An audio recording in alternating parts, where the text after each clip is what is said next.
नमस्कार दोस्तों, आप सभी का स्वागत है आपके अपने YouTube चैनल शांति निकेतन में। आज जो टॉपिक लेकर आए हैं हम, उसका नाम है हिंदी साहित्य का इतिहास। बेहद ही चिरपरिचित और बहुत ही ज़्यादा महत्वपूर्ण, और सभी परीक्षाओं में इस टॉपिक से बहुत ही ज़्यादा प्रश्न पूछे जाते हैं। तो उस टॉपिक के संदर्भ में, हिंदी साहित्य के इतिहास के संदर्भ में, हमारा जो पहला आज टॉपिक हम जो पढ़ने वाले हैं वह है हिंदी साहित्य इतिहास लेखन की परंपरा। आज इस टॉपिक से संबंधित, ये इतिहास लेखन से संबंधित ये जो टॉपिक है, इससे हम संबंधित जितने भी महत्वपूर्ण प्रश्न हैं उनको सॉल्व करेंगे, जो अक्सर परीक्षाओं में पूछे जाते हैं। साथ ही साथ एक एक प्रश्न को सॉल्व करते हुए हम विस्तृत तौर पर उन पर चर्चा भी करेंगे, उन टॉपिक को समझेंगे भी। किसी ग्रंथ या ग्रंथकार के बारे में जो प्रश्न पूछे जाते हैं परीक्षाओं में, उनके बारे में अच्छे ढंग से चर्चा भी होगी, बात होगी। हम उन सभी बातों को समझेंगे जो परीक्षाओं में पूछा जाता है, जो महत्वपूर्ण है परीक्षा के दृष्टिकोण से, उन सभी बिंदुओं पर बात की जाएगी। तो कुछ प्रश्न हैं जो महत्वपूर्ण है परीक्षा के दृष्टिकोण से, वो हमने कलेक्ट किया हुआ है। तो चलिए सॉल्व करते हैं उन प्रश्नों को। जैसा कि हम देख रहे हैं, हमारा पहला प्रश्न है हिंदी साहित्य इतिहास लेखन से संबंधित, जो कि पूछा जाता है परीक्षाओं में। यह प्रश्न है पद्धति को लेकर। जो इतिहास ग्रंथ लेखन में बहुत सारी पद्धतियाँ हुई हैं, तो किसी लेखक ने किसी पद्धति में अपने ग्रंथ को लिखा है, तो किसी ने किसी और पद्धति में अपने ग्रंथों को लिखा है।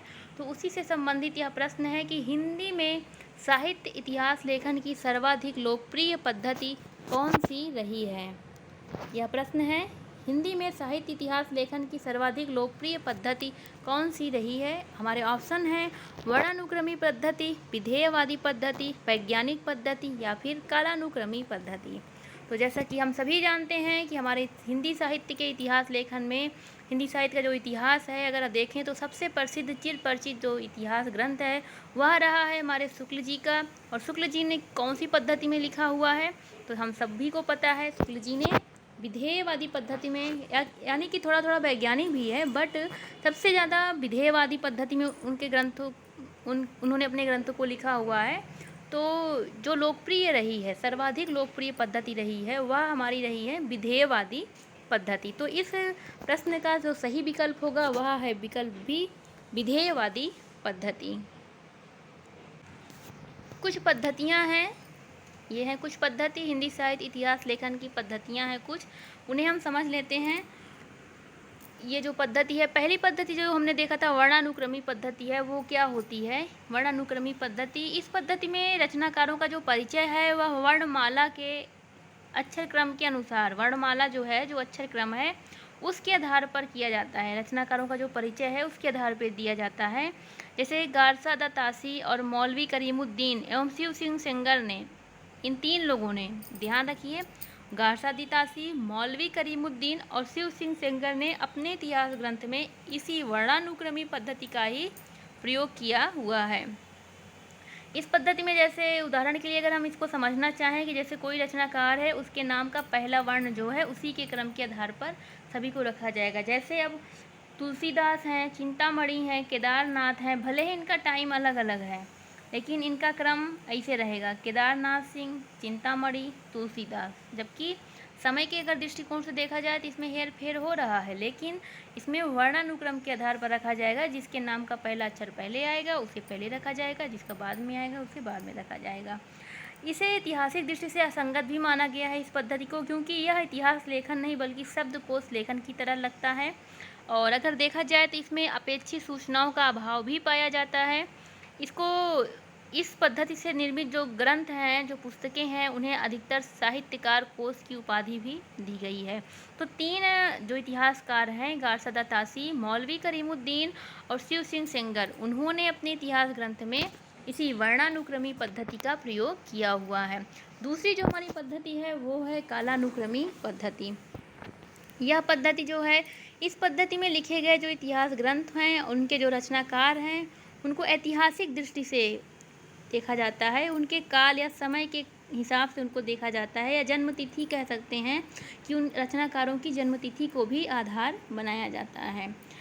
तो अगर देखें तो इस पद्धति को वृत्त संग्रह मूलक पद्धति कहा गया है। और इस पद्धति की सबसे बड़ी कमी यह बताई गई है कि इसमें युग एवं परिवेश की जानकारी का अभाव पाया जाता है। अगर हम देखें तो कौन कौन से इतिहासकारों ने इस पद्धति का प्रयोग किया हुआ है, तो मिस्र बंधु और ग्रियर्सन और मिस्र बंधुओं ने अपने इतिहास ग्रंथ में इसी कालानुक्रमी पद्धति का ही प्रयोग किया हुआ है।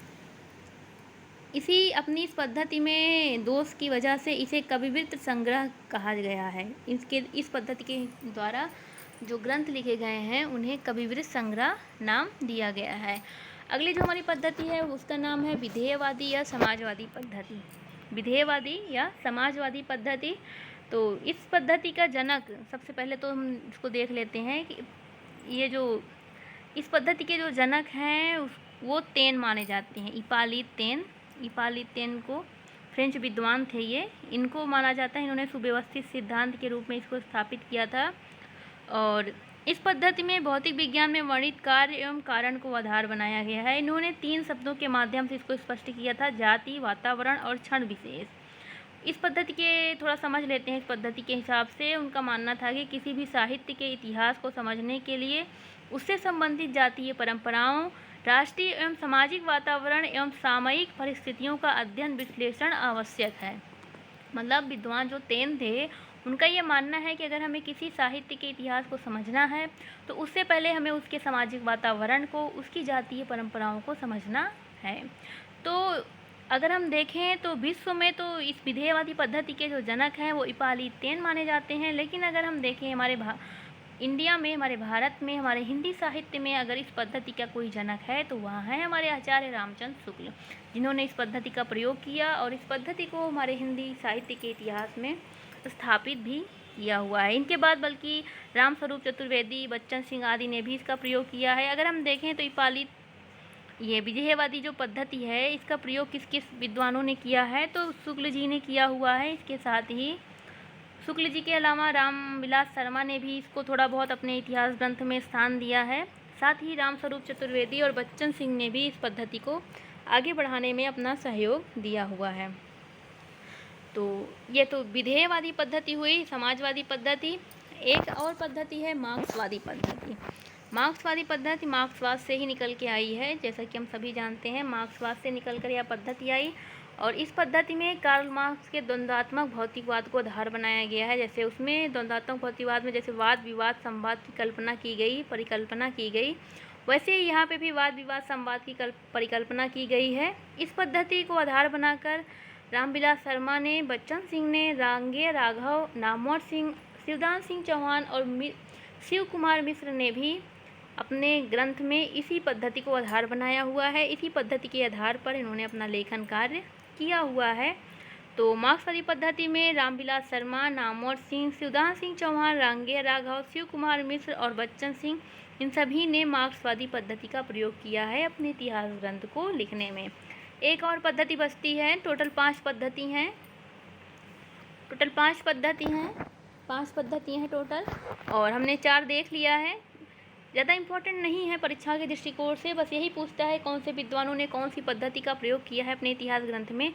महत्वपूर्ण भी है, ये नहीं कि एकदम बेकार सा टॉपिक है, चल रहा है, ऐसा नहीं है। एग्ज़ाम में पूछता है कि कौन सा पद्धति बहुत ज़्यादा इम्पॉर्टेंट है परीक्षा के दृष्टिकोण से, या फिर कौन सी पद्धति को किस विद्वानों ने, अब जैसे शुक्ल जी ने किस पद्धति को अपनाया अपना इतिहास ग्रंथ लिखने में, या फिर अगर पूछ लिया कि बच्चन सिंह ने अपने इतिहास ग्रंथ को लिखने में किस पद्धति को अपनाया हुआ है, तो इस दृष्टिकोण से बहुत ही महत्वपूर्ण प्रश्न है। अक्सर जिन टॉपिकों को अक्सर हम समझते हैं कि यह तो निरर्थक है, प्रश्न पूछेगा ही नहीं, अक्सर वही परीक्षाओं में पूछ भी लिया जाता है। तो हमें कुछ भी निरर्थक नहीं समझना है, सभी को लेके चलना है। तो चलिए अगला हमारा जो बिंदु है ये है, अगला 5वां जो पद्धति है वह है वैज्ञानिक पद्धति। जैसा कि नाम से ही लग रहा है वैज्ञानिक पद्धति है। इसमें ग्रंथकार निरपेक्ष एवं तटस्थ होकर के जो तथ्य है उसका संकलन करता है और उसे क्रमबद्ध रूप में प्रस्तुत करता है। तो यह जो पद्धति है अगर हम देखें तो शोध पर आधारित होती है। एक तरह से शोध द्वारा तथ्यों को क्रमबद्ध एवं वैज्ञानिक तरीके से प्रस्तुत किया जाएगा। बस ये क्या बात है कि साहित्य केवल तथ्यों का संकलन नहीं है बल्कि सत्य एवं तथ्य का संकलन है। तो इस हिसाब से अगर देखें तो ये जो पद्धति है इसका भी प्रयोग शुक्ल जी ने अपनी ग्रंथ में किया हुआ है। शुक्ल जी ने तो मूल रूप से विधेयवादी पद्धति को अपने ग्रंथ में महत्वपूर्ण स्थान दिया है, बट थोड़ा सा आंशिक रूप ये वैज्ञानिक पद्धति का भी हमें देखने को मिलता है शुक्ल जी के इतिहास ग्रंथ में। इसके अलावा अगर हम देखें तो गणपति चंद्रगुप्त, हजारी प्रसाद द्विवेदी के भी इतिहास ग्रंथ में इस पद्धति का प्रयोग हमें देखने को मिलता है। तो इस तरह यह 5 पद्धति थी हिंदी साहित्य इतिहास लेखन की परंपरा से संबंधित, जो हमें जानना बहुत ज़रूरी था कि हमारे कौन कौन से विद्वानों ने कौन कौन सी पद्धति का प्रयोग किया हुआ है। एक बार और देख लेते हैं। वर्णानुक्रमी पद्धति का प्रयोग गारसा दत्तासी, शिव सिंह सेंगर एवं करीमुद्दीन ने किया है, 3 लोगों ने किया हुआ है। दूसरा जो हमारा बिंदु है कालानुक्रमी पद्धति, इसका प्रयोग ग्रियर्सन और मिश्र बंधु ने किया हुआ है। तीसरा जो है विधेयवादी, इसे समाजवादी भी कहा जाता है। तो विधेयवादी पद्धति, इसका प्रयोग शुक्ल जी ने किया हुआ है। इसके साथ ही रामस्वरूप चतुर्वेदी ने किया है और बच्चन सिंह ने किया है, साथ ही थोड़ा बहुत रामविलास शर्मा ने भी किया हुआ है। चौथा जो बिंदु है, इसका प्रयोग रामविलास शर्मा ने किया है। नामवर सिंह, शिवदान सिंह चौहान, रांगेय राघव, शिव कुमार मिश्र और बच्चन सिंह ने अपने इतिहास ग्रंथ में इस पद्धति का प्रयोग किया हुआ है। अंतिम पद्धति हमारी है वैज्ञानिक पद्धति, जिसका प्रयोग गणपति चंद्रगुप्त, हजारी प्रसाद द्विवेदी ने किया। आंशिक रूप में अगर हम देखें तो शुक्ल जी के भी इतिहास ग्रंथ में इसका रूप हमें देखने को मिलता है। तो इस तरह यह तो थी हमारी इतिहास लेखन की पद्धति से संबंधित एक प्रश्न था। उस प्रश्न को तो हमने बता दिया कि इन सभी पद्धति में जो सर्वाधिक लोकप्रिय पद्धति हुई थी, हमारा प्रश्न तो यही था ना कि हिंदी साहित्य के इतिहास लेखन में सर्वाधिक लोकप्रिय पद्धति कौन सी थी। तो सर्वाधिक लोकप्रिय पद्धति अगर हम देखें इन 5 पद्धतियों में, तो वो थी हमारी विधेयवादी पद्धति, विधेयवादी या समाजवादी पद्धति, जिसका प्रयोग शुक्ल जी ने किया हमारे भारत में और विश्व में किया इपालितेन ने। यह जनक माने जाते हैं, विश्व में इपालितेन और भारत में आचार्य रामचंद्र शुक्ल। तो यह पद्धति से संबंधित प्रश्न था। चलिए अगला प्रश्न हम देखते हैं अपना किस टॉपिक पे है। दूसरा प्रश्न है हमारा, हिंदी के विधेयवादी साहित्य इतिहास के आदम प्रवर्तक शुक्ल जी नहीं प्रत्युत ग्रियर्सन है, यह किसका कथन है। यहाँ पे रहेगा यह किसका कथन है। कथन दिया गया है, उसमें कहा गया है कि हिंदी के विधेयवादी साहित्य इतिहास के आदम प्रवर्तक शुक्ल जी नहीं प्रत्युत ग्रियर्सन है। मतलब विधेयवादी जो पद्धति थी, अभी तक हमने बताया कि आदम प्रवर्तक शुक्ल जी को ये ना मान करके ग्रियर्सन को मान रहे हैं। ये ऐसे कौन से विद्वान हैं जो कि ग्रियर्सन को इस पद्धति का आदम प्रवर्तक मान रहे हैं। तो अगर हम देखें तो हमारे ऑप्शंस हैं doctor Nalin Bilochan Sharma, option B है doctor manager Pandey, option C है डॉक्टर नगेंद्र, ऑप्शन डी है डॉक्टर गणपति चंद्रगुप्त।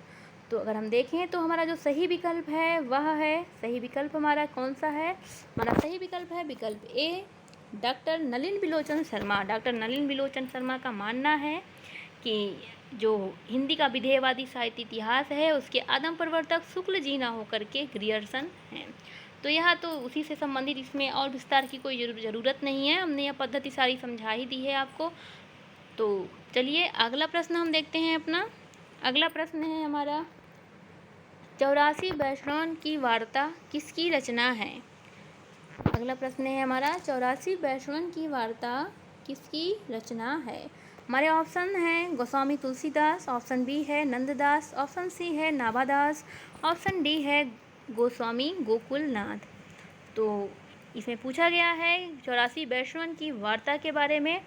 तो अगर हम देखें तो हमारा कौन सा विकल्प सही होगा, हमारा विकल्प सही कौन सा होगा, कौन है इस ग्रंथ के,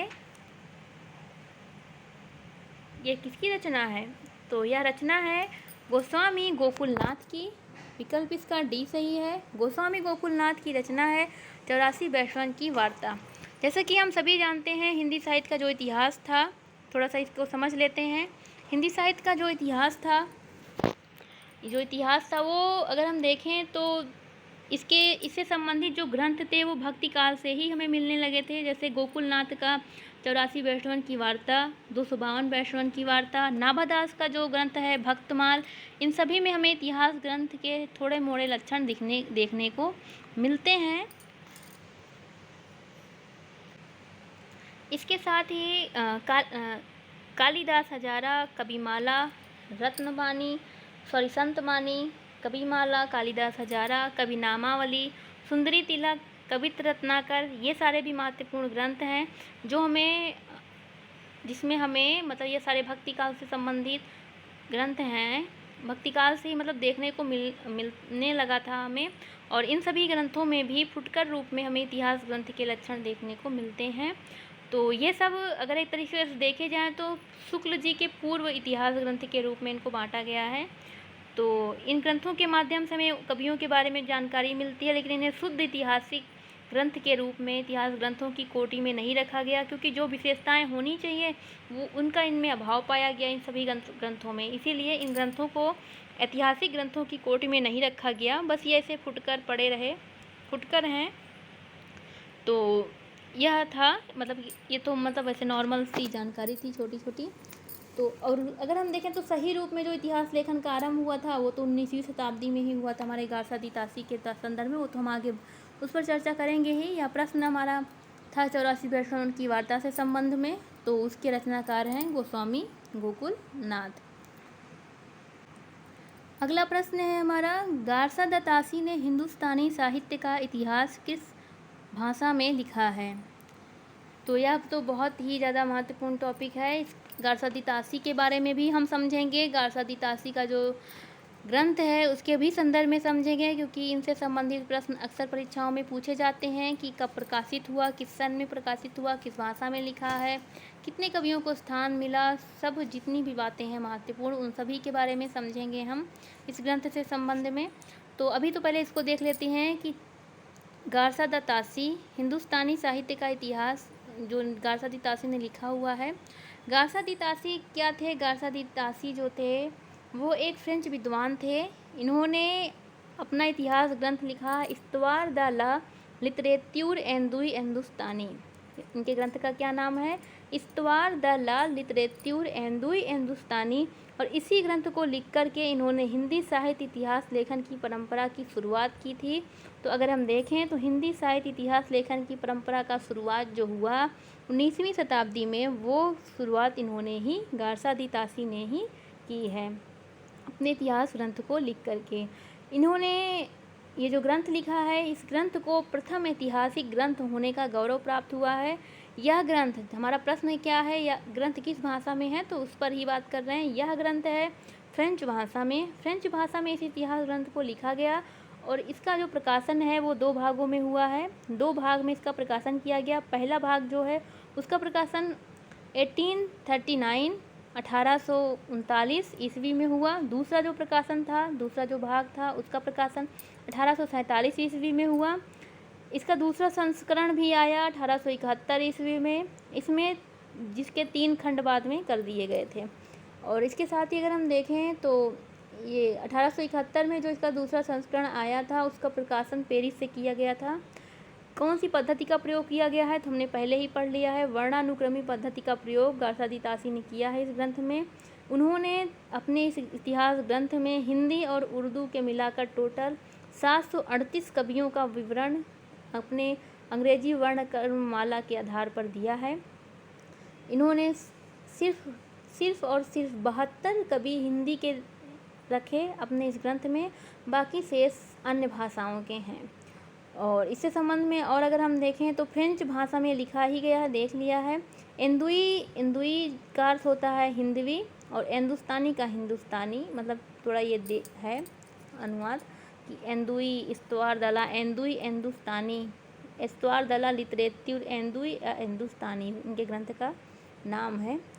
और आगे और अगर हम देखें कुछ महत्वपूर्ण अगर बात बची हो तो वो है यह है कि डॉक्टर लक्ष्मी सागर वार्ष्णेय ने 1952 ईस्वी में इस ग्रंथ का हिंदी अनुवाद किया हिंदुई साहित्य का इतिहास के नाम से। और इस ग्रंथ की अगर हम सबसे बड़ी कमी देखें, इस ग्रंथ की सबसे बड़ी कमी यह है कि भारतीय परिवेश को समझे बिना इसको फ्रांस में बैठकर लिखा गया, जिसकी वजह से इस ग्रंथ में तथ्यों का अभाव पाया जाता है। इस ग्रंथ पर अक्सर औपनिवेशिक भेदवादी दृष्टिकोण का भी आरोप लगाया गया है। तो इस तरह से अगर हम देखें तो भले ही जो भी आरोप लगे हों, जो भी कमियां रही हों इस ग्रंथ में, लेकिन प्रथम ऐतिहासिक ग्रंथ होने का गौरव इसको प्राप्त हुआ है। और यह किस भाषा में लिखा गया है? तो यह फ्रांसीसी भाषा में लिखा गया है। हमारा विकल्प सही होता है ए। अगला प्रश्न हम देखते हैं। अगला प्रश्न है मौलवी करीमुद्दीन के संदर्भ में। मौलवी करीमुद्दीन का इतिहास ग्रंथ किस भाषा में लिखा है? पहले तो हम मौलवी करीमुद्दीन को जानेंगे, उनके इतिहास ग्रंथ को जानेंगे, तो उनकी भाषा किस ग्रंथ में लिखी है वो तो हमें अपने आप पता चल जाएगा। ये हमारा प्रश्न है। ऑप्शन लेते हैं फिलहाल। ऑप्शन है हिंदी, ऑप्शन बी है उर्दू, ऑप्शन सी है अंग्रेजी, ऑप्शन डी है जर्मनी। तो अगर हम देखें तो गारसादी तासी के बाद, गारसादी तासी ने जब अपना ग्रंथ लिखा उसके तुरंत बाद जिस व्यक्ति ने अपना ग्रंथ लिखा वो थे मौलवी करीमुद्दीन। इन्होंने 1848 ईस्वी में, इन्होंने 1848 ईस्वी में अपना इतिहास ग्रंथ लिखा, जबकि गारसादी तासी ने 1839 ईस्वी में और 1847 ईस्वी में लिखा था। उसके जस्ट एक साल बाद करीमुद्दीन ने 1848 ईस्वी में अपना ग्रंथ लिखा जिसका नाम था तज़किरा ई सुवरा ई हिंदी, या तबका सुवरा, मतलब इनके ग्रंथ का नाम है तज़किरा ई सुवरा ई हिंदी, या फिर इसे हम तबका सुवरा भी कह सकते हैं। इस नाम से इन्होंने अपना इतिहास ग्रंथ लिखा, और जो कि किस भाषा में है? जो कि है उर्दू भाषा में। उर्दू भाषा में इन्होंने अपना ग्रंथ लिखा है 1848 ईस्वी में। वर्णानुक्रमी पद्धति का प्रयोग इन्होंने भी किया, और अपने इस ग्रंथ का प्रकाशन इन्होंने दिल्हवी कॉलेज से करवाया। टोटल 1004 कवि इनके इस ग्रंथ में संकलित हैं। इनके ग्रंथ में कवियों की टोटल संख्या अगर हम देखें तो 1004 है, जिसमें से 62 कवि हिंदी के हैं, बाकी सभी कवि उर्दू भाषा से संबंधित हैं। तो अगर हम देखें तो यह जो ग्रंथ है इसका सबसे महत्व इस बात में है कि इसमें सर्वप्रथम कालक्रम का ध्यान रखा गया है, लेकिन नामकरण नहीं किया गया। सबसे बड़ी विशेषता इसकी यह है। तो यह तो थी इस ग्रंथ की, मौलवी करीमुद्दीन के ग्रंथ तज़किरा ई सुवरा ई हिंदी के संदर्भ में बातें। और प्रश्न जो था हमारा वह था कि गारसादी तासी ने किस भाषा में लिखा है? ये हो गया है। मौलवी करीमुद्दीन ने किस भाषा में अपने ग्रंथ को लिखा है?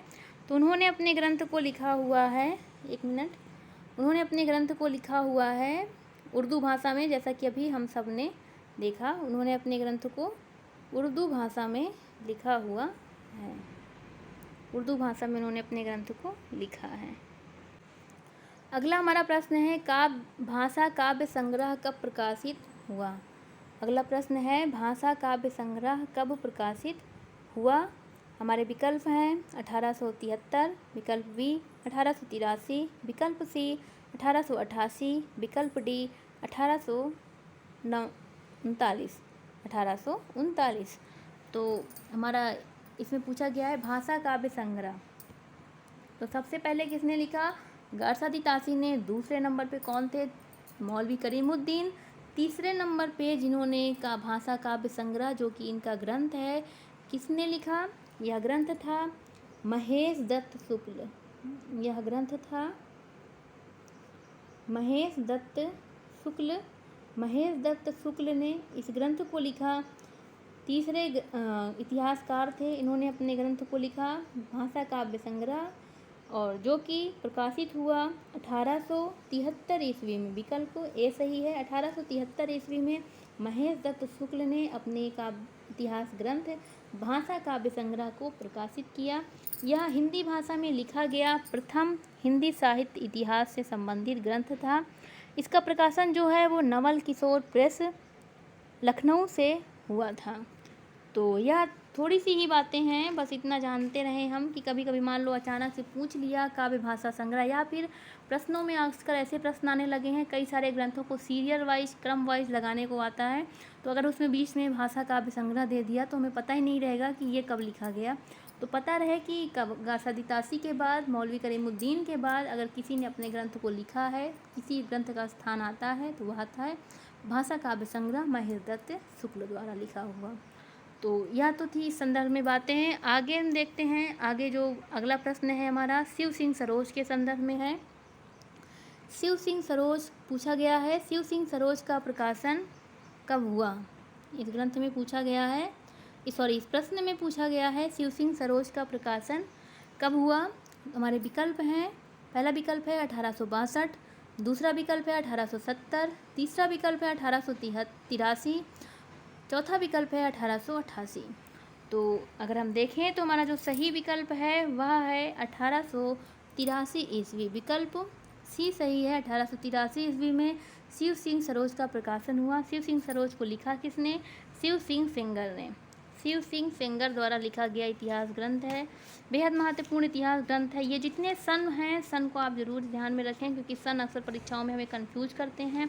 सभी इतिहासकार और सभी इतिहास ग्रंथ, साथ ही सन, ये क्रम से याद हों, क्योंकि अक्सर ये परीक्षाओं में क्रम वाइज जब लगाने को दे देता है ग्रंथों को, इतिहासकारों को, तो बहुत गड़बड़ हो जाती है। इसलिए क्रम वाइज याद रहना बहुत ज़रूरी है। सारे हमने क्रम से ही प्रश्नों को बनाया हुआ है, सारे इतिहासकारों को, सारे ग्रंथों को क्रम वाइज बनाया है, तो इससे आपको आसानी होगी सबको समझने में। तो यह ग्रंथ के बारे में थोड़ा सा हम देख लेते हैं, थोड़ी सी चर्चा कर लेते हैं। यह जो ग्रंथ है शिव सिंह सेंगर ने इस ग्रंथ को लिखा हुआ है, और यह जो ग्रंथ है हिंदी भाषा में लिखा गया हिंदी साहित्य का प्रथम इतिहास ग्रंथ है। यह हिंदी भाषा में लिखा गया प्रथम इतिहास ग्रंथ माना जाता है, जबकि भाषा काव्य संग्रह भी है, लेकिन उसमें बहुत सारी त्रुटियां होने की वजह से उसको नहीं ज़्यादा स्थान दिया जाता। मुख्य रूप से अगर माना जाए तो इसी को ही हिंदी साहित्य के इतिहास में हिंदी भाषा में लिखा गया पहला ग्रंथ माना जाता है।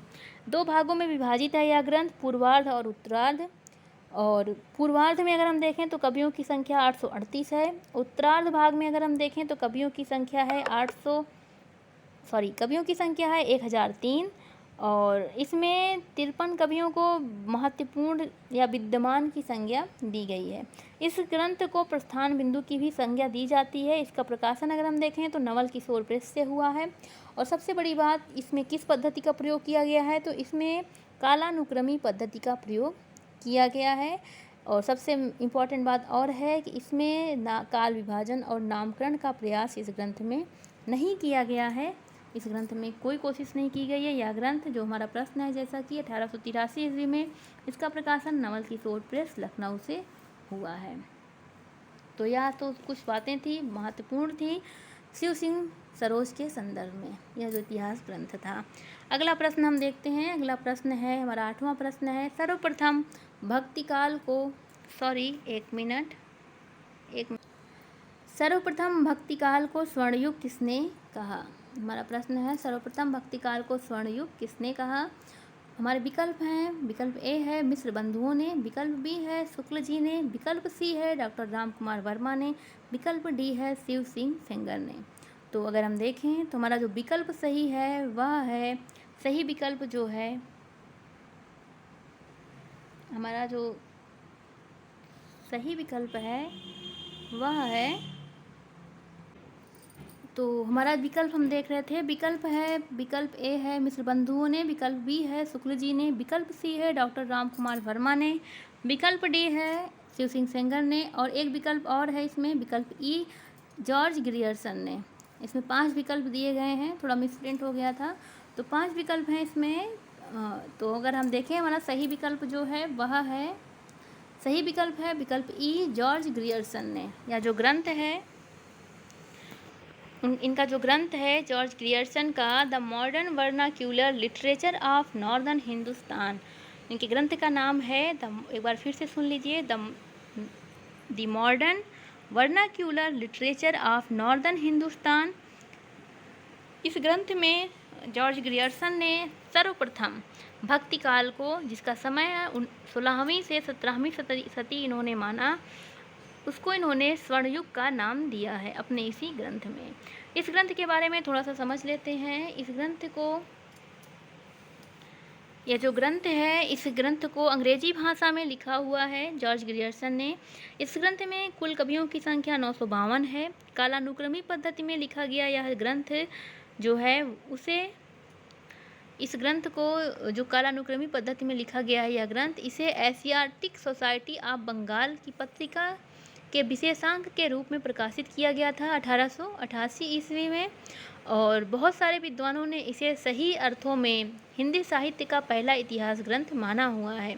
अगर देखा जाए तो इस ग्रंथ में सर्वप्रथम हिंदी साहित्य का भाषा की दृष्टि से क्षेत्र निर्धारित करते हुए हिंदी के साहित्य को संस्कृत, पाली, प्राकृत, अरबी, फारसी जितनी मिश्रित उर्दू भाषा थी, अरबी, फारसी, मिश्रित उर्दू भाषा, पाली, प्राकृत, संस्कृत, जो ये सारी भाषाओं थी उनसे इन्होंने पृथक किया, उनसे अलग करते हुए इन्होंने हिंदी का अपना एक अलग क्षेत्र स्थापित किया हुआ, यह इनकी विशेषता हुई है।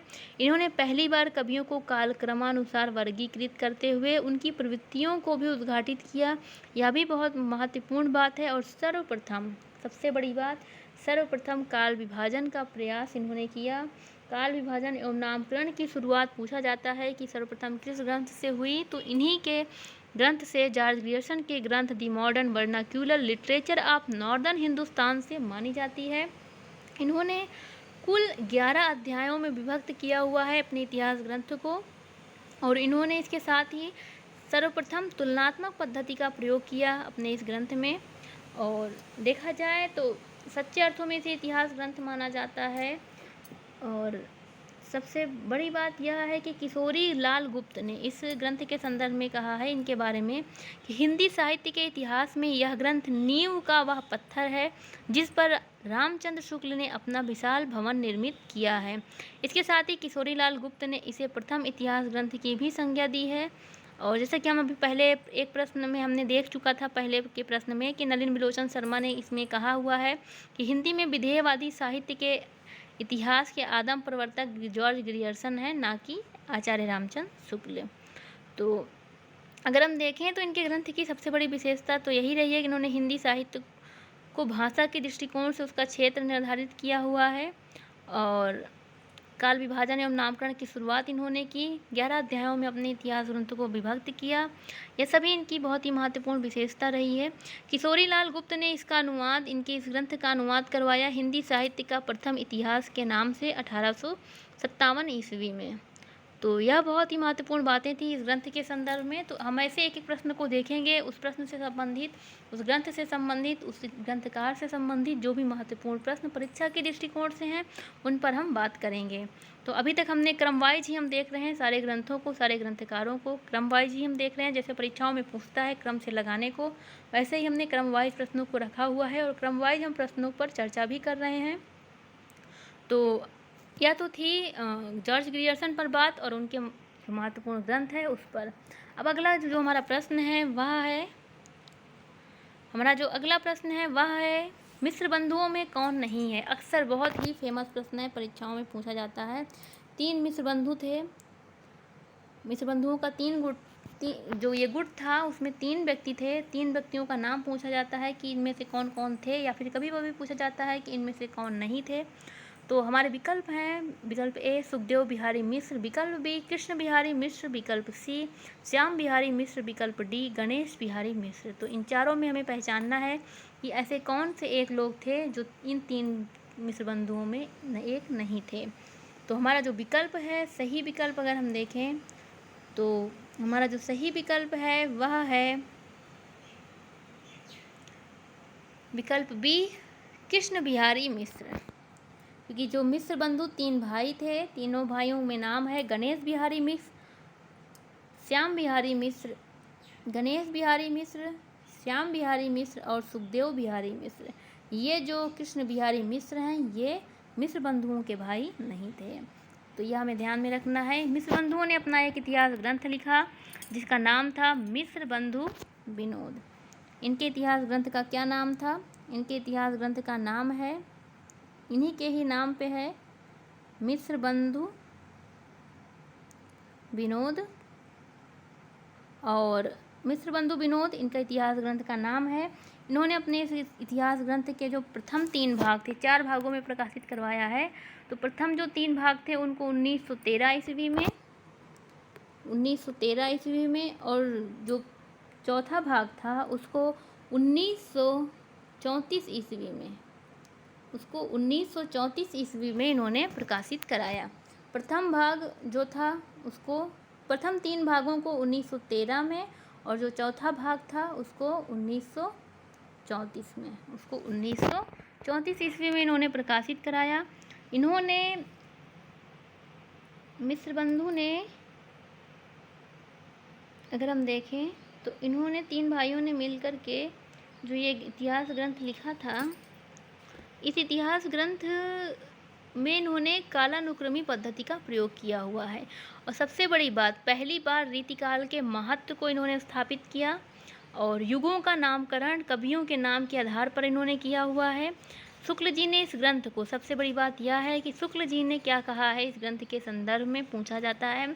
शुक्ल जी ने इस ग्रंथ को एक बड़ा भारी कविवृत्त संग्रह कहा है और इसकी प्रशंसा भी की हुई है। इन्होंने कहा कि कवियों का परिचयात्मक विवरण मैंने मिश्र बंधु विनोद से लिया है। उन्होंने यह बात स्वीकारी है कि मैंने मिश्र बंधु विनोद से कवियों का परिचयात्मक विवरण अपने ग्रंथ लिखने के लिए किया हुआ है।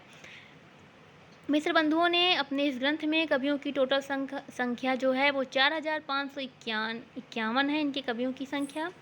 और इन्होंने अपने इस इतिहास ग्रंथ को मुख्य रूप से 6 खंडों तथा कुल 8 खंडों में बांटा हुआ है। और इन्होंने हिंदी साहित्य का जो मूल्यांकन किया वह रीतिवादी नज़रिए से किया है। इन्होंने सारंगधर को ब्रजभाषा का प्रथम कवि, गोरखनाथ को हिंदी का प्रथम गद्य लेखक, पुंडया पुष्पदंत को इन्होंने हिंदी का प्रथम कवि माना है। इन्होंने सर्वप्रथम बहुत सारे अज्ञात कवियों को खोजा, उनका परिचय प्रस्तुत किया और साथ ही साथ सबसे अधिक कवियों को इन्होंने 4591 कवियों को इन्होंने अपने इस इतिहास ग्रंथ में स्थान दिया हुआ है। हिंदी नवरत्न नाम से इन्होंने एक ग्रंथ लिखा जो कि पूरक ग्रंथ था इनके मिश्र बंधु विनोद, या जो मिश्र बंधु विनोद इनका ग्रंथ है उसके पूरक ग्रंथ के रूप में इन्होंने एक ग्रंथ लिखा जिसका नाम था हिंदी नवरत्न। यह इन्होंने 1910 ईस्वी में लिखा हुआ था। तो यह कुछ बातें थी मिश्र बंधु विनोद के संदर्भ में और फिलहाल हमने सभी देख लिया है जितने भी महत्वपूर्ण प्रश्न हैं। इन्होंने अपने संपूर्ण इतिहास को 5 भागों में बांटा हुआ है। तो चलिए अब आगे हम देखते हैं। अगला प्रश्न जो है वह है शुक्ल जी के संदर्भ में। बहुत ही महत्वपूर्ण प्रश्न है, बहुत ही महत्वपूर्ण बात है। शुक्ल जी का इतिहास ग्रंथ महत्वपूर्ण और शुक्ल जी भी बेहद महत्वपूर्ण है परीक्षा के दृष्टिकोण से। प्रश्न देख लेते हैं हम। प्रश्न है, आचार्य रामचंद्र शुक्ल ने अपने इतिहास ग्रंथ की सामग्री के सहयोग के लिए निम्न ग्रंथों का नाम दिया है। इसमें कहा गया है कि शुक्ल जी ने अपने इतिहास ग्रंथ की जो सामग्री ली हुई थी, जो सहयोग लिया था जिन सामग्रियों से, उनमें किन किन ग्रंथों से सामग्री ली थी। तो कुछ ग्रंथों के नाम दिए गए हैं। पहला है मिश्र बंधु विनोद, दूसरा है शिव सिंह सरोज, तीसरा है हिंदी कोविद रत्नमाला, चौथा है कविता कौमुदी, पांचवा है हिंदी काव्यधारा, छठा है ब्रज माधुरी सार। तो इसमें सही कूट का हमें चयन करना है कि इसमें सही कूट कौन कौन सा है। तो पहला विकल्प है केवल 1, 2, 3 और 4, दूसरा विकल्प है केवल 1, 2, 3, 4 और 5, तीसरा विकल्प है केवल 1, 3, 4 और 6, चौथा विकल्प है केवल 1, 3, 4, 5 और 6। तो अगर हम देखें तो जो सही विकल्प है, जो सही उत्तर है वह इस ग्रंथ का, इस जो प्रश्न का सही विकल्प है वह कौन सा होगा। तो अगर हम देखें तो जो सही विकल्प है हमारा वह है विकल्प सी, 1, 3, 4 और 6। 1, 3, 4 और 6 देखते हैं। 1, 3, 4 और 6 क्या है। 1 मिश्र बंधु विनोद, 3 हिंदी कोविद रत्नमाला, 4 कविता कौमुदी, 6 ब्रज माधुरी सार। इन्हीं ग्रंथों से शुक्ल जी ने अपने इतिहास ग्रंथ को लिखने में सहयोग प्राप्त किया हुआ है।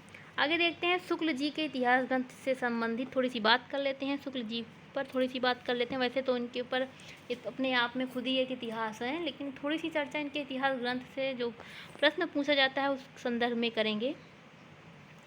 तो हिंदी साहित्य इतिहास लेखन की परंपरा में शुक्ल जी का महत्वपूर्ण योगदान है, जैसा कि हम सभी जानते हैं। सर्वप्रथम इन्होंने 1929 ईस्वी में हिंदी शब्द सागर की भूमिका के रूप में हिंदी साहित्य का विकास नाम से इतिहास ग्रंथ लिखा, लेकिन आगे चलकर यह ग्रंथ 1940 ईस्वी में परिवर्तित हुआ, इसका नाम परिवर्तित हुआ और इसका नाम हो गया हिंदी साहित्य का इतिहास। इन्होंने अपने ग्रंथ के माध्यम से जॉर्ज ग्रियर्सन के काल विभाजन एवं नामकरण को शुद्ध करने का कार्य किया। शुक्ल जी ने सर्वप्रथम दोहरे नामकरण की परंपरा को आधार बनाया। इन्होंने अपने ग्रंथ में विधेयवादी पद्धति का प्रयोग किया है। साथ ही आंशिक रूप से हमने बताया था कि इन्होंने वैज्ञानिक पद्धति का भी प्रयोग किया हुआ है। इन्होंने हिंदी साहित्य के 900 वर्षों का विस्तृत वर्णन किया है, जिसके लिए केवल 1000 कवियों को इन्होंने आधार बनाया है। बहुत बड़ी बात होती है अपने आप में। इन्होंने अपने संपूर्ण इतिहास ग्रंथ को 4 कालखंडों में विभक्त किया हुआ है। शुक्ल जी के इतिहास ग्रंथ को विजेंद्र स्नातक ने मील का पत्थर कहा है और शुक्ल जी ने हिंदी का प्रथम कवि मुंज को माना हुआ है। इन्होंने नामकरण एवं काल विभाजन के क्षेत्र में भी वैज्ञानिकता को आधार बनाया। इन्होंने साहित्य के संदर्भ में इनकी एक बहुत ही महत्वपूर्ण परिभाषा है, जो कि अक्सर परीक्षाओं में पूछता है कि इन्होंने साहित्य के संदर्भ में अपनी क्या परिभाषा दी है। तो साहित्य के संदर्भ में इन्होंने कहा कि साहित्य के संदर्भ में इनकी जो एक परिभाषा है हम देख लेते हैं थोड़ा सा। प्रत्येक देश का साहित्य वहाँ की जनता की चित्रवृत्तियों का संचित प्रतिबिंब होता है। प्रत्येक देश का साहित्य वहाँ की जनता की चित्रवृत्तियों का संचित प्रतिबिंब होता है और जैसे जैसे जनता की चित्रवृत्तियों में परिवर्तन होता जाता है, वैसे ही साहित्य का स्वरूप भी बदलता जाता है। यह चित्रवृत्तियाँ जो हैं बहुत कुछ राजनैतिक, सामाजिक, धार्मिक, आर्थिक कह सकते हैं, इन सभी ऐतिहासिक परिस्थितियों के अनुसार होती हैं। शुक्ल जी ने इतिहास को आलोचना से अलग किया। सर्वप्रथम कार्य इन्होंने यह किया और इन्होंने सर्वप्रथम पहली बार ही इन्होंने जातीय स्वरूप का भी, हिंदी के जातीय स्वरूप का भी वर्णन इन्होंने प्रथम बार किया हुआ है। तो शुक्ल जी के इतिहास ग्रंथ से संदर्भित कुछ महत्वपूर्ण बातें थी यह, और वैसे में नहीं लग रहा अभी कुछ बहुत ज़्यादा महत्वपूर्ण है। बाकी नागरिक प्रचारणी सभा से प्रकाशित हुआ था, पहले हिंदी शब्द सागर की भूमिका के रूप में, बाद में हिंदी साहित्य का विकास और बाद में हो गया जाकर 1940 में हिंदी साहित्य का इतिहास। 1929 ईस्वी इसका समय है इनके ग्रंथ का। और यह तो महत्वपूर्ण इतनी सारी बातें थी। बाकी आगे हम देखें तो नामवर सिंह ने शुक्ल जी के इतिहास ग्रंथ की प्रशंसा में कहा है कि शुक्ल जी को इतिहास पंचांग के रूप में मिला था। इसे इन्होंने मानवीय चेतना से युक्त करके साहित्य का रूप दे दिया है। और शिवदान सिंह चौहान ने भी इनके नामवर सिंह के इस कथन का पक्ष लिया हुआ है। शुक्ल जी ने अपने इतिहास ग्रंथ में सर्वप्रथम लोक मंगल की कसौटी का वर्णन किया और बहुत सी बातें हैं जो कि परीक्षा के दृष्टिकोण से जितनी बातें महत्वपूर्ण थी हमने बता दिया है। अगला प्रश्न हम देख रहे हैं। अगला प्रश्न है हमारा, हिंदी साहित्य का आलोचनात्मक इतिहास कब प्रकाशित हुआ? विकल्प है हमारा 1940 ईस्वी, विकल्प बी है 1929 ईस्वी, विकल्प सी है 1938 ईस्वी, विकल्प डी है 1952 ईस्वी। तो हिंदी साहित्य का आलोचनात्मक इतिहास जो है वो कब प्रकाशित हुआ है? तो सही विकल्प अगर हम देखें तो सही विकल्प है 1938 ईस्वी। 1938 ईस्वी में हिंदी साहित्य का आलोचनात्मक इतिहास प्रकाश नामक ग्रंथ प्रकाशित हुआ। यह ग्रंथ है डॉक्टर राम कुमार वर्मा का, छायावादी कवि राम कुमार वर्मा द्वारा रचित यह जो ग्रंथ है, यह इस ग्रंथ की काव्यात्मक भाषा ने पाठकों को बहुत ज़्यादा अपनी तरफ आकर्षित किया है। अपनी विस्तृत सामग्री, आकर्षण प्रस्तुति और भाषा के कारण यह ग्रंथ अपना प्रभाव छोड़ने में सफल रहा है। और अगर हम देखें तो इस ग्रंथ का जो महत्वपूर्ण बातें हैं, यह ग्रंथ सबसे पहली बात तो क्या है, अपूर्ण है। यह ग्रंथ अपूर्ण है। इसमें केवल 7 अध्यायों के माध्यम से आदिकाल और भक्तिकाल तक के ही इतिहास को आधार माना गया है। इस ग्रंथ में निर्गुण ज्ञानाश्रयी शाखा को संत काव्य और निर्गुण प्रेमाश्रयी शाखा को सूफी काव्य नाम दिया। इसमें अपभ्रंश साहित्य के बड़े हिस्से को भी शामिल करते हुए संधिकाल नामकरण दिया गया है। डॉक्टर राम कुमार वर्मा ने इसी वजह से आदिकाल को संधिकाल एवं चारण काल कहा है। तो यह कुछ बातें थी, महत्वपूर्ण बातें थी। मेन इम्पॉर्टेंट है सन याद का रखना इनके इतिहास ग्रंथ का, तो वह है 1938 ईस्वी। आगे देखते हैं अगला प्रश्न अगला प्रश्न है, निश्चय ही आचार्य द्विवेदी हिंदी के सबसे अधिक सशक्त इतिहासकार रहे हैं। यह किसने कहा है? यह कथन किसका है? यह जो कथन है वह है आचार्य हजारी प्रसाद द्विवेदी जी का। तो विकल्प हम देख लेते हैं। पहले विकल्प है डॉक्टर नलिन बिलोचन शर्मा, विकल्प बी है डॉक्टर नामवर सिंह, विकल्प सी है डॉक्टर नगेंद्र, विकल्प डी है डॉक्टर गणपति चंद्र गुप्त। तो अगर हम देखें तो यह जो कथन है, इस कथन को किसने कहा है? कि निश्चय ही आचार्य द्विवेदी हिंदी के सबसे अधिक सशक्त इतिहासकार रहे हैं। तो यह जो कथन है, जो हमारा विकल्प सही है, वह है विकल्प डी, डॉक्टर गणपति चंद्र गुप्त। डॉक्टर गणपति चंद्र गुप्त ने यह कथन कहा हुआ है आचार्य हजारी प्रसाद द्विवेदी के संदर्भ में। अगर हम देखें, आचार्य हजारी प्रसाद द्विवेदी जो थे, इन्होंने अपने कुछ इतिहास ग्रंथों को लिखा। सूर साहित्य जैसा कि था इनका 1936 ईस्वी, हिंदी साहित्य की भूमिका 1940 ईस्वी, और हिंदी साहित्य कबीर एक ग्रंथ और है, कबीर 1942 ईस्वी, हिंदी साहित्य उद्भव एवं विकास 1955, कहीं कहीं 52 मिलता है, 1955 ईस्वी, हिंदी साहित्य का आदिकाल 1952 ईस्वी, और नाथ संप्रदाय आदि महत्वपूर्ण ग्रंथ थे, और जिसके आधार पर इन्होंने अपनी आलोचना की, अपने इतिहास ग्रंथ पर अपने विचार प्रस्तुत किए। इन्होंने शुक्ल जी के जो इतिहास ग्रंथ थे उसमें आई कमियों को दूर करने का भी प्रयास किया। जैसे कि वीरगाथा काल नामकरण दिया था शुक्ल जी ने आदिकाल को, तो इन्होंने उसका नामकरण आदिकाल किया। सिद्ध जैन और नाथ संप्रदाय को आंशिक रूप से इन्होंने काव्यधारा माना। भक्ति के उदय में युगीन परिस्थितियों के आधार पर के स्थान पर इन्होंने परंपरा को महत्व दिया, और तुलसी के स्थान पर इन्होंने कबीर को सर्वाधिक महत्व माना। भक्ति को भारत की प्राचीन उपज माना, और उसका संबंध इन्होंने वैष्णव भक्तों से जोड़ा, जो कि शुक्ल जी ने नकार दिया था। तो यह तो कुछ बातें थी आचार्य हजारी प्रसाद द्विवेदी के संदर्भ में। इन्होंने कहा है कि मैं इतिहास जो शुक्ल जी का माना था कि भक्ति का उदय जो है, भक्ति काल के संदर्भ में उदय इस्लाम के कारण हुआ, तो इन्होंने उस मत का खंडन करते हुए कहा कि मैं इस्लाम के महत्व को भूल नहीं रहा हूँ, लेकिन जोर देकर कहना चाहता हूँ कि अगर इस्लाम ना भी आया होता तो भी हमारे साहित्य का स्वरूप 12 आना वैसा ही होता जैसा कि आज है। तो इन्होंने यह बात बिल्कुल नकारी और कहा कि भारत की प्राचीन उपज थी या जो भक्ति है, और उसका संबंध उन्होंने वैष्णव भक्तों से जोड़ा हुआ है। इन्होंने छायावाद को साहित्यिक क्रांति की संज्ञा दी हुई है, और इन्होंने मनुष्य को साहित्य का लक्ष्य स्वीकार करते हुए कहा कि मनुष्य ही साहित्य का लक्ष्य है। इन्होंने अपने इतिहास ग्रंथ में समन्वयवादी दृष्टिकोण को आधार बनाया हुआ है, और विशुद्ध रूप में हिंदी साहित्य की शुरुआत इन्होंने भक्ति काल से मानी है। तो यह कुछ बातें थी आचार्य हजारी प्रसाद द्विवेदी के संदर्भ में। उनके कुछ इतिहास ग्रंथ थे जिसका नामकरण हमने बताया, नाम बताया, सन बताया, हिंदी साहित्य में उनका जो योगदान था उसको बताया। आगे देखते हैं अगला प्रश्न किसके संदर्भ में है। ये तो कुछ महत्वपूर्ण इतिहासकार थे, ग्रंथकार थे, उनके महत्वपूर्ण ग्रंथ थे। अब कुछ फुटकल हैं, फुटकल में हैं कुछ, तो चलिए पहले ये प्रश्न देख लेते हैं हम, तो बात करेंगे आगे। असंगत युग्म को अलग करना है। ग्रंथ एक तरफ ग्रंथ हैं, दूसरी तरफ ग्रंथकार हैं।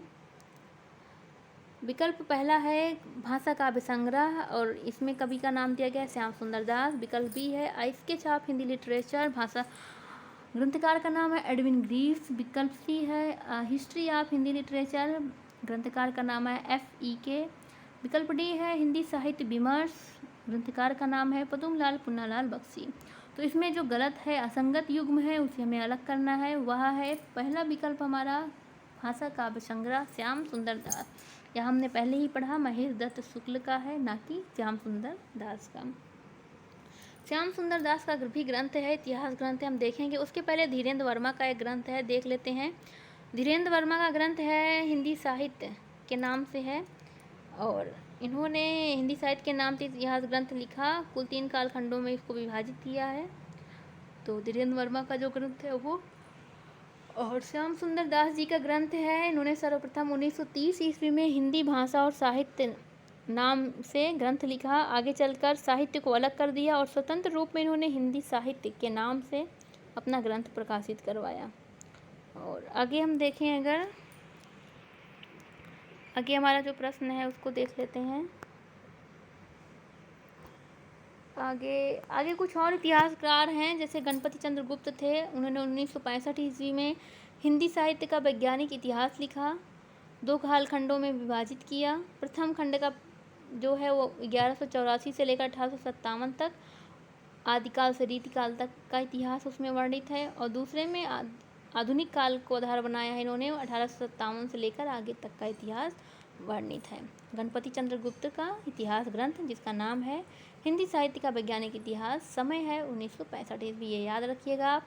एक और इतिहास ग्रंथ है विश्वनाथ प्रसाद मिश्र का, जो कि बहुत ही महत्वपूर्ण है यह भी। इनके ग्रंथ का नाम है हिंदी साहित्य का अतीत, जो कि 2 कालखंडों में विभाजित है। प्रथम का प्रकाशन 1977 ईस्वी में हुआ, जिसमें आदिकाल और भक्तिकाल को आधार बनाया गया है, जबकि दूसरा जो खंड है उसका अगर हम प्रकाशन देखें तो उसमें केवल पहली बात तो रीतिकाल को ही आधार बनाया गया है, सिर्फ रीतिकाल को। और पहली बार ऐसा हुआ कि किसी इतिहासकार ने रीतिकाल को इतना ज़्यादा महत्व दिया और उसे 3 खंडों में विभाजित किया, रीतिबद्ध, रीति सिद्ध और रीति मुक्त। रीतिकाल का नामकरण इन्होंने श्रृंगार काल भी दिया हुआ है। यह सुझाव कहा जाता है कि इनको आचार्य रामचंद्र शुक्ल ने दिया हुआ था और इन्होंने रीतिकाल को श्रृंगार काल का नामकरण किया। आगे हम अपना प्रश्न देखते हैं। इसके बाद जो इतिहासकार आते हैं वह आते हैं डॉक्टर रामस्वरूप चतुर्वेदी। उनके भी कुछ इतिहास ग्रंथ हैं, उनको हम देखेंगे। तो पहले यह प्रश्न देख लेते हैं कि हिंदी नवलेखन किसका ग्रंथ है। हमारे विकल्प हैं श्याम सुंदर दास, विकल्प बी है धीरेन्द्र वर्मा, विकल्प सी है विश्वनाथ प्रसाद मिश्र, विकल्प डी है रामस्वरूप चतुर्वेदी। तो जो हमारा प्रश्न है उसका अगर हम सही उत्तर देखें तो सही उत्तर है विकल्प डी रामस्वरूप चतुर्वेदी। हमने देखा कि श्याम सुंदर दास का जो ग्रंथ है उसका नाम है हिंदी भाषा और साहित्य। धीरेन्द्र वर्मा का जो ग्रंथ है उसका नाम हमने देखा हिंदी साहित्य है। विश्वनाथ प्रसाद मिश्र के ग्रंथ का नामकरण हमने देखा है हिंदी साहित्य का अतीत। और तो हिंदी नवलेखन किसका ग्रंथ है, वह ग्रंथ है डॉक्टर रामस्वरूप चतुर्वेदी का। इन्होंने इतिहास लेखन की परंपरा को आगे बढ़ाते हुए भक्ति काव्य यात्रा, हिंदी भाषा और संवेदना, हिंदी नवलेखन, हिंदी साहित्य और संवेदना का विकास नाम से ऐसे कुछ इतिहास ग्रंथों को इन्होंने लिखा था। इन ग्रंथों में हिंदी साहित्य और संवेदना का विकास जो है बहुत ही महत्वपूर्ण इनका ग्रंथ माना जाता है, जिसका प्रकाशन 1986 ईस्वी में हुआ। इस ग्रंथ का नामकरण और काल विभाजन के लिए शुक्ल जी को आधार बनाया गया, लेकिन इस ग्रंथ में संवेदना और विकास 2 ऐसे शब्द हैं जो समूचे हिंदी साहित्य की विकास परंपरा को रेखांकित करने का कार्य करते हैं। इन्होंने शुक्ल जी और हजारी प्रसाद द्विवेदी दोनों को समन्वित करने का कार्य किया हुआ है अपने ग्रंथ में। इन्होंने लिखा कि जहाँ इतिहास में इतिवृत्त पर बल दिया जाता है, वहीं विकास में इतिवृत्त के उस अंश पर बल दिया जाता है जहाँ यह दिखाया जाता है कि एक युग पिछले वाले युग से और एक रचनाकार अपने से पहले वाले रचनाकार से कहाँ और क्यों भिन्न है। यह बहुत ही महत्वपूर्ण बात इन्होंने कही हुई है, लिखा हुआ है। और इसी तरह हम रामस्वरूप चतुर्वेदी के ग्रंथों को हमने देख लिया। हिंदी नवलेखन इनका ग्रंथ है, इसके साथ ही हिंदी भाषा, हिंदी साहित्य और संवेदना का विकास इनका बहुत ही महत्वपूर्ण ग्रंथ है, जिसका प्रकाशन 1986 ईस्वी में हुआ है। इसके अलावा एक और ग्रंथ है नागरिक प्रचारणी सभा द्वारा प्रकाशित हुआ था हिंदी साहित्य का बृहद इतिहास, जो कि इसमें टोटल 16 भाग हैं और इसके जो 6वां भाग का संपादन डॉक्टर नगेंद्र ने रीति काव्य की भूमिका के नाम से किया हुआ है। 1973 ईस्वी में डॉक्टर नगेंद्र आते हैं। नगेंद्र ने हिंदी साहित्य का इतिहास नाम से इतिहास ग्रंथ लिखा हुआ नहीं है। अक्सर पूछा जाता है कि किसने अपना इतिहास ग्रंथ नहीं लिखा। हमें लगता है डॉक्टर नगेंद्र ने अपना इतिहास ग्रंथ लिखा है हिंदी साहित्य के इतिहास के नाम से, लेकिन उन्होंने लिखा नहीं है, उन्होंने इसे संपादित किया है और इनका सहयोग किया है हरदयाल ने, यह पूछा जाता है। इसके साथ ही अगर हम देखें तो इस पूरे ग्रंथ में केवल रीतिकाल और छायावाद काल को अत्यधिक महत्व दिया जाता है, क्योंकि दोनों का लेखन इस दोनों भाग का लेखन डॉक्टर नगेंद्र ने किया है। बाकी सबका इन्होंने पूरा टोटल बुक का प्रकाशन किया है, संपादन किया है। आगे देखें अगर तो आगे जो है ग्रंथ बच्चन सिंह है। बच्चन सिंह ने भी महत्वपूर्ण योगदान दिया अपने इतिहास ग्रंथ के लेखन में। इनका ग्रंथ है आधुनिक हिंदी साहित्य का इतिहास और दूसरा ग्रंथ है हिंदी साहित्य का दूसरा इतिहास। इस तरह यह कुछ महत्वपूर्ण इतिहास ग्रंथ थे। एक प्रश्न और बचा हुआ है, ये बच्चन सिंह का ही है, नाम लिया ये आ गए। हिंदी साहित्य का दूसरा इतिहास कब प्रकाशित हुआ? हिंदी साहित्य का दूसरा इतिहास कब प्रकाशित हुआ? बच्चन सिंह का ग्रंथ है और पूछा गया है इसमें बच्चन सिंह का ग्रंथ है हिंदी साहित्य का दूसरा इतिहास कब प्रकाशित हुआ। तो विकल्प है 1985 ईस्वी, 1996 ईस्वी, 1985 2 बार दे दिया गया, 1985, 1996, 1965, 3, तो इनमें हमें चूज करना है। सही विकल्प जो है वह है 1996 ईस्वी, विकल्प बी है सही। 1996 ईस्वी हिंदी साहित्य का दूसरा इतिहास जो ग्रंथ है यह प्रकाशित हुआ 1996 ईस्वी में। ग्रंथकार हैं बच्चन सिंह, बच्चन सिंह इसके ग्रंथकार हैं। तो यह थी हमारी कुछ महत्वपूर्ण प्रश्न हिंदी साहित्य इतिहास लेखन की परंपरा के संदर्भ में, जो कि बहुत ज़्यादा महत्वपूर्ण है, परीक्षाओं में पूछा जाता है। ये जो प्रश्न थे ये तो बस एक संकलन था, ताकि हम इन प्रश्नों के जरिए पे जो महत्वपूर्ण टॉपिक हैं, महत्वपूर्ण ग्रंथ हैं, उनसे संबंधित जो महत्वपूर्ण बातें हैं उन्हें हम आपसे शेयर कर सकें। उन सभी ग्रंथों पर हमने बात की, सीरियल वाइज बात की है। सीरियल वाइज ही एग्ज़ाम में पूछता है, आप उन्हें ऐसे सीरियल वाइज ही पढ़ें, नोट कर लें, जैसे आपको समझ में लगे, जैसे आपको आरामदायक लगे आप वैसे करिए। कुछ और ग्रंथ हैं फुटकर में बचे हुए हैं, उन्हें हम ऐसे PDF है हम दिखा देते हैं, आप जल्दी जल्दी देख लीजिए, बस उसके बाद वीडियो समाप्ति की ओर है। कुछ महत्वपूर्ण ग्रंथ हैं हिंदी साहित्य इतिहास के संदर्भ में, सीरियल वाइज हैं, इन्हें हम जल्दी जल्दी देख लेंगे। और हमने देखा हुआ है और कुछ नए नए हैं उन्हें देखना है। और पहला ग्रंथ है इस्तवार दला लिटरेचर एंदुई आ हिंदुस्तानी, जो कि 1839 ईस्वी में इसका प्रकाशन हुआ, हमने इसे देखा था। इसके ग्रंथकार हैं गारसा दत्तासी। दूसरा ग्रंथ है तज़किरा ई सूरा ई हिंदी, तब इसे तबका सूरा भी कहा जाता है, प्रकाशन हुआ था 1848 ईस्वी। इसके ग्रंथकार हैं मौलवी करीमुद्दीन। अगला है भाषा काव्य संग्रह 1873 ईस्वी, इसके ग्रंथकार हैं महेश दत्त शुक्ल। आगे है शिव सिंह सरोज, प्रकाशन वर्ष है 1883 ईस्वी और इसके ग्रंथकार हैं शिव सिंह सेंगर। अगला ग्रंथ है the modern vernacular literature of northern Hindustan, प्रकाशन वर्ष है 1888, ग्रंथकार हैं डॉक्टर जॉर्ज ग्रियर्सन। अगला ग्रंथ है हिंदी कोविद रत्नमाला, 2 भाग में प्रकाशित हुई 1909-1914, इसके ग्रंथकार हैं श्याम सुंदर दास। अगला ग्रंथ है मिश्र बंधु विनोद, प्रकाशन वर्ष है 1913 ईस्वी, ग्रंथकार हैं मिश्र बंधु, 3 भाई थे। अगला ग्रंथ है a sketch of Hindi literature 1917, इसका प्रकाशन वर्ष है, ग्रंथकार का नाम है एडविन ग्रीव्स। अगला ग्रंथ है a history of Hindi literature, प्रकाशन वर्ष है 1920, ग्रंथकार का नाम है FEK। अगला प्रश्न है ब्रज माधुरी सार, प्रकाशन वर्ष है 1923 ईस्वी, ग्रंथकार का नाम है वियोगी हरि। ये सभी महत्वपूर्ण हैं परीक्षा के दृष्टिकोण से। अगला ग्रंथ है हिंदी साहित्य विमर्श, प्रकाशन वर्ष है 1923 ईस्वी, ग्रंथकार का नाम है पदुमलाल पुन्नालाल बख्शी। अगले ग्रंथ का नाम है हिंदी भाषा का विकास, प्रकाशन वर्ष है 1924 ईस्वी और ग्रंथकार का नाम है श्याम सुंदर दास। अगला जो ग्रंथ है उसका नाम है कविता कौमुदी और ये इसका जो प्रकाशन वर्ष है वह है 1928 ईस्वी और इसके जो ग्रंथकार हैं उनका नाम है राम नरेश त्रिपाठी। अगले ग्रंथ का नाम हम देखते हैं, बहुत ही चिरपरिचित ग्रंथ है हिंदी साहित्य का इतिहास 1929 ईस्वी, इसका प्रकाशन वर्ष है, ग्रंथकार का नाम है हमारे चिरपरिचित रामचंद्र शुक्ल। अगला जो ग्रंथ है वह है हिंदी भाषा और साहित्य, प्रकाशन वर्ष है 1930 ईस्वी और ग्रंथकार का नाम है श्याम सुंदर दास। आगे जो ग्रंथ है उसका नाम है हिंदी साहित्य का विवेचनात्मक इतिहास, प्रकाशन वर्ष है 1930 ईस्वी और जो ग्रंथकार हैं उनका नाम है सूर्यकांत त्रिपाठी निराला। आगे देख लेते हैं कुछ और ग्रंथ हैं। हिंदी साहित्य का इतिहास, प्रकाशन वर्ष है 1931 ईस्वी, ग्रंथकार का नाम है रमाशंकर शुक्ल रसाल।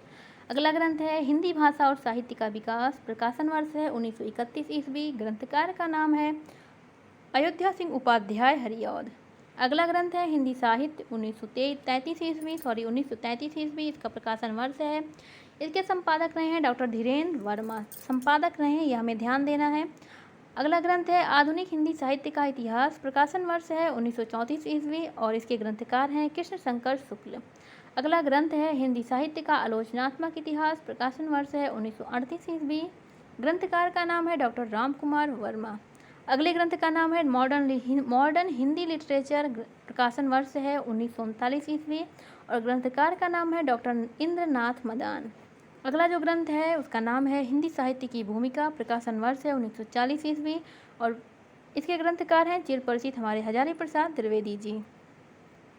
आगे जो ग्रंथ है उसका नाम है खड़ी बोली हिंदी साहित्य का इतिहास, प्रकाशन वर्ष है 1941 ईस्वी और ग्रंथकार का नाम है ब्रज रत्न दास। अगला जो ग्रंथ है वह है आधुनिक हिंदी साहित्य 1941 ईस्वी, ग्रंथकार का नाम है लक्ष्मी सागर वार्ष्णेय। आगे जो ग्रंथ है उसका नाम है हिंदी काव्यधारा, प्रकाशन वर्ष है 1944 ईस्वी और इसके ग्रंथकार का नाम है राहुल सांस्कृत्यायन।